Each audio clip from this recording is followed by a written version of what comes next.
Hello, everybody. Welcome to Talk About Houses. I'm Todd. I'm Juana.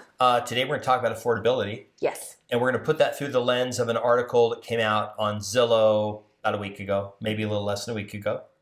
It's Agent Market Report. Is home affordability actually improving? So the contention of the article is that affordability is starting to improve. Before we jump into a lot of slides and a lot of data, Juana, what are the key factors for home affordability? Like, what makes homes affordable? Okay, so, right off the bat, income, how much money people make. Okay. The next, the price of housing, right? How much are houses? And of course, third is usually what the payment is based on, which is the interest rate. Okay. So those three things play a really outstanding role regarding home affordability. The thing that we have to keep in mind is that only impacts people who are doing transactions now. Okay. There's this belief out there that all these people, like, oh my gosh, interest rates are up. Everybody's payment just went up $800 a month. Nobody's going to be able to afford their house. But we know historically that 98% of their people either have a below 3% rate or they own a house free and clear. And this recent phenomenon are just 2% of the population that bought in the last 6, 8, 10 months, basically, right? Right. And it's not even 2% of the U.S. population. It's 2% of the transactions that have happened. Okay, 2% of all the people that bought homes. So that's really what we're talking about. So keep in mind, most people who purchased a home before the last 12 months are dealing with 3% or lower interest rates. They're in a house that is super nice, and they couldn't rent this house for the same amount of money that their mortgage payment is. So that's kind of what you're dealing with. So that when we're talking about affordability, we're not talking about everybody who already has a mortgage, who purchased their house before 2022. We're just talking about the people from 2022. Okay, we're talking about right now affordability. You're going to go out and buy a house. I would argue that people who have owned a house, affordability has never been better for them because their home is worth more than it's ever been worth. Their payments, the interest rate's the lowest it's ever been, and they're like in this sweet spot. Right. Okay, now we're going to go to the first chart here, which is the home values. Now what this is this the top 20 markets in the U.S., and it's from the peak to November. And you can see that some of the top markets, like Miami, aren't down very much, but we get the bottom: San Francisco, Phoenix, Los Angeles, San Diego, Seattle. A lot of West Coast cities are down up to 9.5%. Now this is from the peak to November. They've come down a little bit more. We know in Vegas the number's 7 to 8% or so from the peak. So this does help affordability a little, right? Because if you were trying to buy a house in June, you maybe were, it was 420 and it's maybe 385 or whatever right now, right? So it does make it a little more affordable. Well, it does. And then keep in mind that not only has that price of the house come down a little bit, but sellers are still in a giving mood, and they can you can work with them to have them buy down your rate. So all of a sudden your rate is much more reasonable, and that home becomes much more affordable. Okay. A quote from the article: stalled listings may prevent runaway price declines. Key stat: active nationwide listings currently sit around 700K, higher than the inventory at the end of 2020, which was 640,000 homes, and 2021, 470,000 homes, which were the two lowest in probably 60 years, least amount of homes for sale, but still well below 2019 levels when over 1 million places were on the market to end the year. And we know this is a decreasing number right now. It is. We expect that it will go up in the spring because it does seasonally. And we do expect that there might be a little bit of competition in the spring as new listings come on the market, and the ones that have been on the shelf for a while that no one's wanted, that's maybe part of the reason why they're still on the shelf. So the new ones are going to be the new shiny that everybody's going to be interested in purchasing. The next quote from the article: because we're not going to see a big boost in inventory, we're likely to continue to see pressure on prices to stabilize and flatline, more so than see a severe drop nationally. Okay. Now here's something else that's interesting. So there's this other theory, because the crashers were wrong about inventory increasing to this dramatic level that would cause people to stop buying, right? Okay. And we know that the low number of sales is because there's just not enough homes on the, like literally if no one was selling their house, there'd be zero sales. Prices you would not be able to record any sales. There'd be none, right? If one guy sold his house for 100,000, they'd be like, median home prices for 100,000. Home prices have fallen 75%, which is not the case. But here's the thing. They keep talking about this. Oh, the recession's going to do it. We're going to have a recession. It's going to do it. Okay, ready for this? The U.S. economy created 223,000 jobs in December, about twice what economists expected. The unemployment rate is at historical low 3.5%, right back where it was pre-pandemic. It is not likely, even if we record negative growth. Remember, it could be 0.01%. If we have 2 quarters of 0.01%, technically that's a recession. But if we were adding 200,000 jobs a month and inflation's the lowest it's ever been, it's not the same thing, right? Which we're not saying that inflation is the lowest it's ever been. Todd's just giving an example. No, that 3.5% was unemployment. Right. Yeah, because we do have inflation, but unemployment's that's the lowest it's ever been. Like it's 3.5%. It's literally like it hits that and it goes back up. Okay. But we're right at the bottom. Okay, because of all this new data, the next Federal Open Market Committee, they're the people who set the federal funds rate, not mortgage interest rates, will be held January 31st and February 1st. The future market is currently predicting or pricing in a 95% probability the Fed will lift rates only 25 basis points.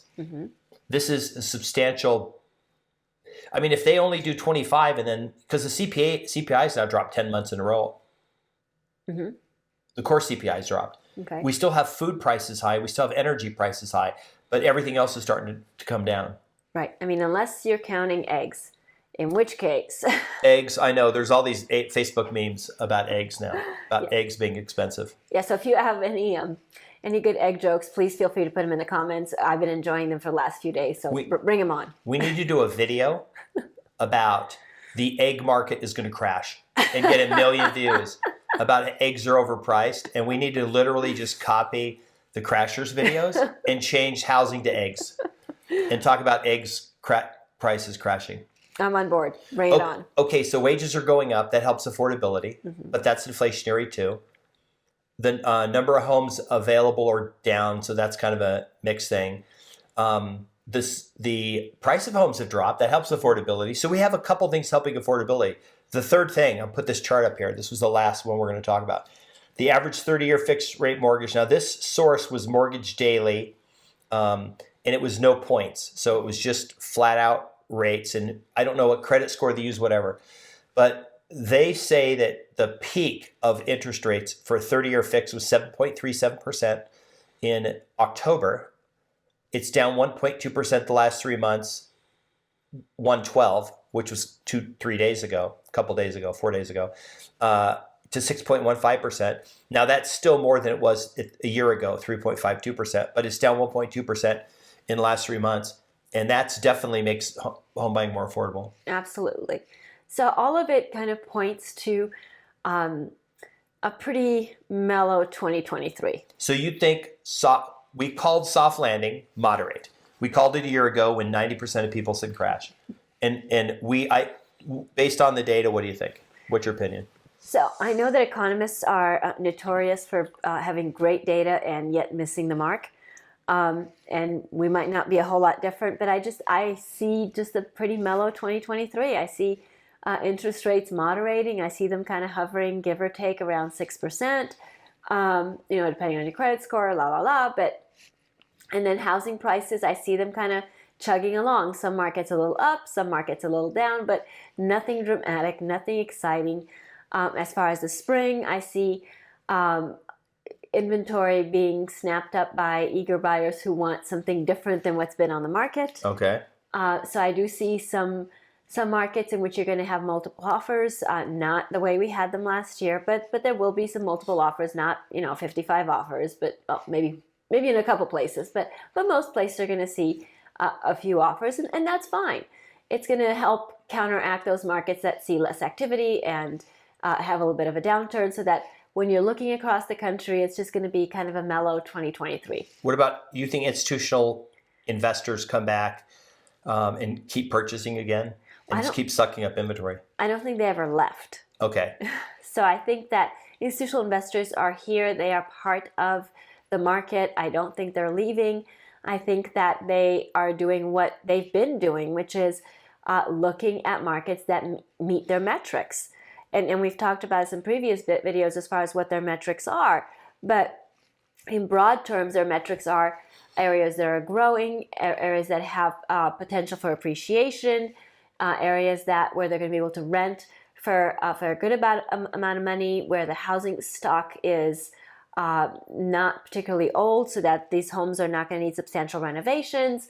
So those types of areas, that I think that they're still looking at those, and I think that they're still purchasing in those. There just is not a lot of inventory. So because there's not a lot of inventory, it's not as dramatic as it was before, where people say, oh, they bought tens of thousands of houses. Well, there aren't tens of houses for them to buy in a particular market. So they're buying a few here and a few there. Okay. So let's go to 2024 or 2025. Home prices have moderated. They're bouncing around for a couple years.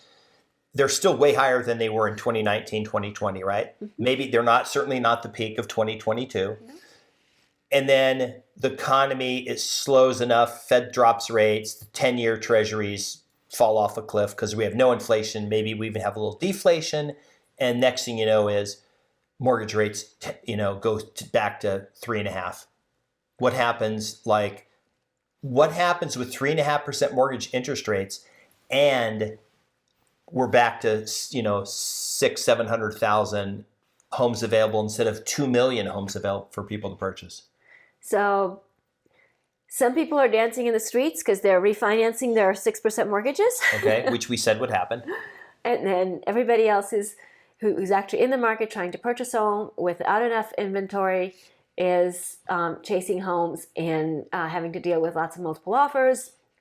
People literally lined up around the corner to see houses and all that sort of thing that we went through last year and the year before. I'm going to say the last thing, then you can end the video. Okay. I think when we look back 5 to 10 years from now, and remember, we are not telling you now's a good time to buy a house. I don't know. Every video we do, someone comes on and says, why are you saying it's a good time to buy a house? We've never said it's a good time to buy a house. We're just giving data. But here's the thing. I think 5 to 10 years from now, when you look back, people that bought homes 2019 and prior are going to look like huge winners. Yes. They're going to be the new generational wealth builders because they have an asset that we should never sell, that has a very low basis cost for them, a very low monthly going cost. We know from the last video we did that only 1 year of the last 40 rents dropped nationally. Mm-hmm. Rents have gone up every single year nationally for 40 years. Rents will be higher in 5 to 10 years. I'm just saying that they're going to be higher in 5 to 10 years. And the people who will still be paying their super low mortgage payment. Right. They're going to be the winners 5, 10 years from now. But I'm not saying you should buy for 5 to 10 years. I'm just saying that those are people I think are going to look. We're going to look back at those people and go, you're going to meet somebody who bought like 5 houses at investment houses at really low rates, and now they're just like going on vacations and doing all that stuff because they're set for life from that simple one thing they did. They just went out and bought some houses. Yes. So that sounds amazing. So if you bought a bunch of houses prior to 2019, Congrats. Right on for you. And we've got some great travel ideas. Hit us up and we'll help you out. Yeah, we know all that. We will give you everything you want to know about travel. We don't have any interest in any travel companies. We don't make any money. We just like to travel.